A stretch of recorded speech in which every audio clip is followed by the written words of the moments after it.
আসসালামু আলাইকুম everyone, welcome back to my page সুতার বেক হাউস।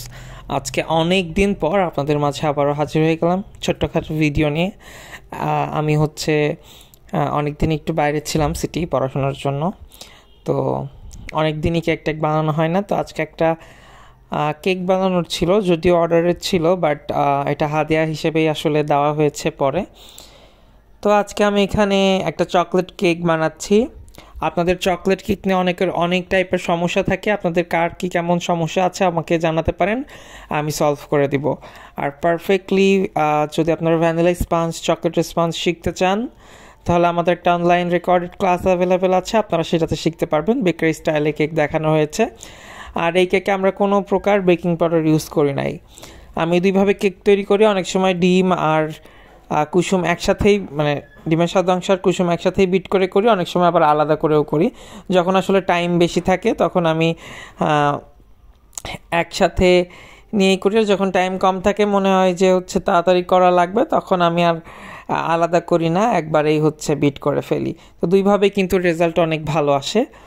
তো এখানে আমি দেখেন আজকে একটু আলাদা করে নিয়ে করেছি। এখানে আমি ম্যারাংটা করে নিয়ে তারপরে কুসুমটা দিয়ে একটু বিট করে নিচ্ছি। আর আমি মাঝে ভ্যানিলা এসেন্স একটু অ্যাড করে দিয়েছিলাম, আপনারা চাইলে চকলেট পেস্ট কিংবা চকলেট এসেন্স ইউজ করতে পারেন, কোনো সমস্যা নেই।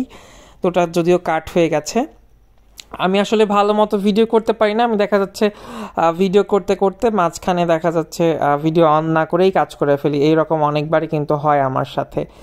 আর একটা মেইন যে জিনিসটা, আপনারা যখনই স্পঞ্জ কেক তৈরি করবেন, অবশ্যই একটা জিনিস মাথায় রাখবেন যে আপনার ড্রাই ইনগ্রিডিয়েন্টসটা মেশানোর সময় খুব বেশি কিন্তু তাড়াহুড়া করা যাবে না, খুবই স্লোলি একটু কিন্তু মেশাতে হবে। আমরা যেহেতু ভিডিওটা ফাস্ট ফরওয়ার্ড করে দেখাই আপনাদের, যার কারণে কিন্তু অনেক মনে হয় যে অনেক দ্রুত করছি, কিন্তু না, এটা কিন্তু খুবই আস্তে আস্তে করতে হবে, যাতে আমাদের যে ডিমের ফোমটা হয়েছে ওটা নষ্ট না হয়ে যায়, যেহেতু আমরা কোনো প্রকার বেকিং পাউডার কিন্তু ইউজ করছি না।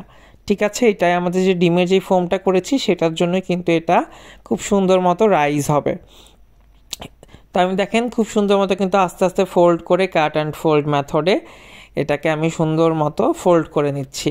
ড্রাই ইনগ্রিডিয়েন্টসটা ভালো মতো মিক্স হয়ে গেলে আমি আর এটাকে করবো না, এটাকে আমি সরাসরি প্যানে দিয়ে দিচ্ছি। প্যানে দিয়ে একটু ভালো মতো ট্যাপ করে নিব, যাতে এয়ার বাবলসগুলো চলে যায়। আর স্পঞ্জ কেক তৈরি করা খুবই ইজি, আপনারা যে কেউ তৈরি করতে পারবেন, সব কিছু একটু ভালো মতো ফলো করলেই কিন্তু খুব ইজিলি স্পঞ্জ কেক করা যায়। এটা চুলা ওভেনে দুটাতেই ভালো মতো করা যায়, যদিও যেহেতু আমরা ওভেন আছে, আমি এই জন্য ওভেনে করি। আপনাদের যাদের ওভেন নেই তারা চুলাতেও করতে পারেন। এই যে আমাদের সর্বশেষ লুক, আশা করি ভালো লেগেছে আপনাদের।